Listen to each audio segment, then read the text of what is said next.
መስቀሉ ግሸን ላይ ነው በረከት ላግኝ ብላችሁ ስትሄዱ እሚተች ይኖራል።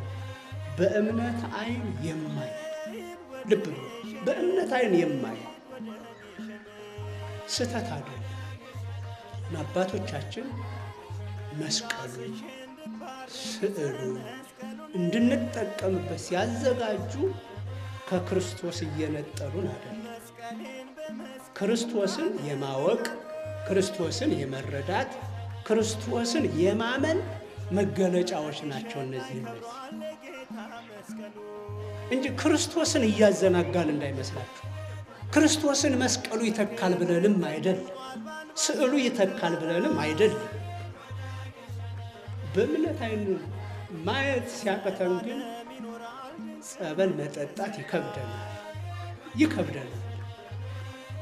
ቤተ ክርስቲያን ላይ ያለውን አፈር አንስተን እመቱን የታጠነበትን እመት ይባላል። ያው በልምድ ነው እምነት ተቀባው የምንለው እንጂ እመት ማለት ነው አመድ ያረረ ማለት ነው። እሱን መቀባት በእምነት አይን ካልሆነ ይከብዳል። በመስቀሉ መዳበስ በእምነት አይን ካልሆነ ይከብዳል፣ ሞኝነት ይመስላል። በእምነት አይን ግን ልብ ብለን ከተመለከትን የኤርትራን ባህር የከፈለው የማን በትር ነው? የማን በትር ነው? እስኪ ንገሩኝ። የኤርትራን ባህር እንዲህ አድርጎ በመታ ጊዜ ቆመ ማይ አረፍት በይም ወአረፍት በጽግም፣ ውሃው በቀኝና በግራ እንደ ግድግዳ ሆኖ ቆመ። ይህን ያደረገው የማን በትር ነው? የማን በትር ነው? የሙሴ በትር ነው። የሙሴ በትር ነው። ይሄ በእምነት ካልታየ በስተቀር በስጋ ፍልስፍና እንዴት ይታያል? እንዴት ይታያል? የዛ ሽማግሌ በትር ነው።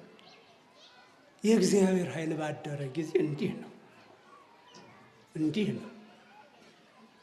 አባታችን ቅዱስ ጳውሎስ እስኪ የሐዋርያት ሥራ ምዕራፍ 19 ቁጥር 11 ላይ እስኪ ተመልከቱ። የአባታችንን የቅዱስ ጳውሎስን ጨርቅ እየመጡ ሰዎች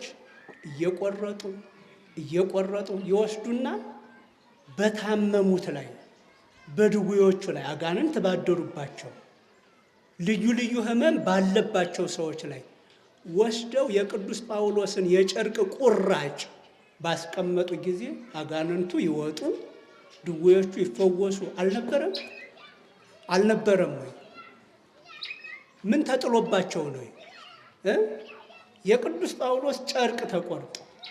በእምነት አይን ማየት ካልቻልን እንዲሁ በፍልስፍና ዝም ብለን በዓለማዊው እሳቤ ምርምር ከሄድን ክርስትናችሁ ከእናንተ ይሸሻል።